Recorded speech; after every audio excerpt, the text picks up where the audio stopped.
So this is a 2015 Fender 60s Jazzmaster in surf green.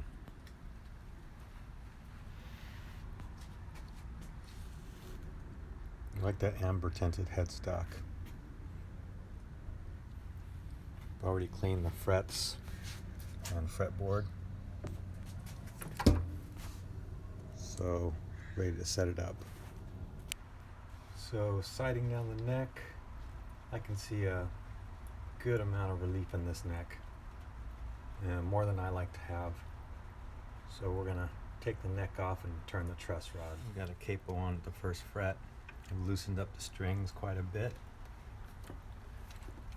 And we'll just take off the neck.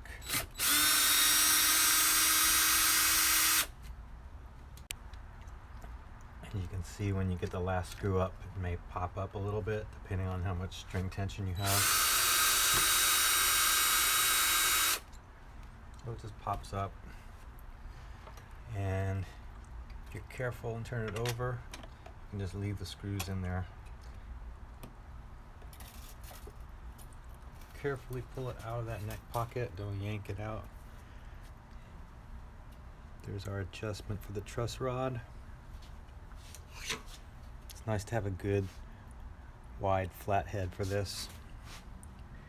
And we're going to tighten this guy, but first we'll loosen about a quarter turn. Now there's about a half turn, full turn. And had quite a bit of relief, maybe a tiny bit more. We'll see where that takes us. Now we got to put the neck back on, and if you don't muck it up, you can keep the strings somewhat in order. When you put the neck back on, they'll just be ready to tune up once you tighten these screws back up. Don't have to crazy tighten the screws on the back plate. Just snug, nice and snug. Now we just sight down the neck again, and pretty hard to capture on camera, but it looks to me like I've got it pretty close to where I'd want to be. It's fairly flat now, so I'll just take a measurement. So capo back on at the first fret, fretting on the 14th, using a feeler gauge at the 8th, and I can just get in 0.009 it looks like. So I took the neck off again. I'm just going to tighten a tiny bit more. Get just a little less relief in that neck. I like to end up a little less than 0.10. Looks like it's at 0.007 here, and that's just about where I like to be. We'll see if the guitar likes it.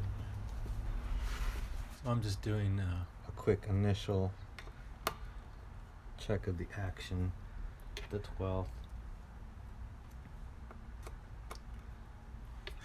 Just raising it a tiny bit. Get up to about 0.060. You know, this Jazzmaster has these kind of weird saddles. They're like the very, very vintage style, so you can see that. But they're they've got the tiny little screws, the hex screws, to adjust their height. And one thing I notice is, like, you got to make sure both screws are making solid contact. In other words, sometimes you tighten one and you got it to the right height, but you'll find that the other screw is kind of just dangling in the air. And because these Jazzmasters are so prone to rattles in the bridge, rattling and vibration and all that stuff, you want to make sure that, there's one right there, this little screw is just kind of floating and until I tighten it down a tiny bit and feel some resistance, it was just going to be loose, and it could rattle, it could work its way all the way out and fall out, all kinds of bad stuff. The other thing that always makes noise on these is the springs. If the springs aren't tightened enough against the saddle, like I can tell the one on the B string's a little loose, then when you place certain places on the neck, you'll hear a little vibration or a rattle from those strings. Yeah, and now that I've sort of made all those saddle screws kind of solid, I'm not hearing much buzzing. When I was bending up here before, I would hear little rattles. I don't know if it was the springs or if it was some of the screws. And it seems to be playing good all over the neck. I always test on the low frets first. You know, if you're hearing buzz down here, you may not have the ideal setting on the truss rod. Just work your way up the neck and listen for anything weird.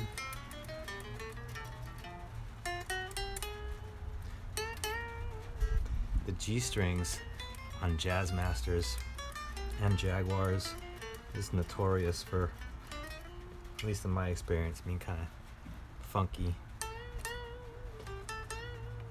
This one sounds better than most. Sometimes they have that real dead kind of sound to them. This one's okay.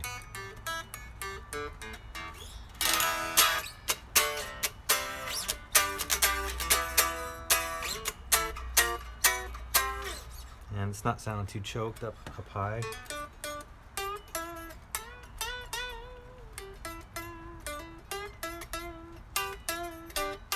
you want to plug in, just make sure the electronics are sounding good. This has got the bass circuit, volume, tone.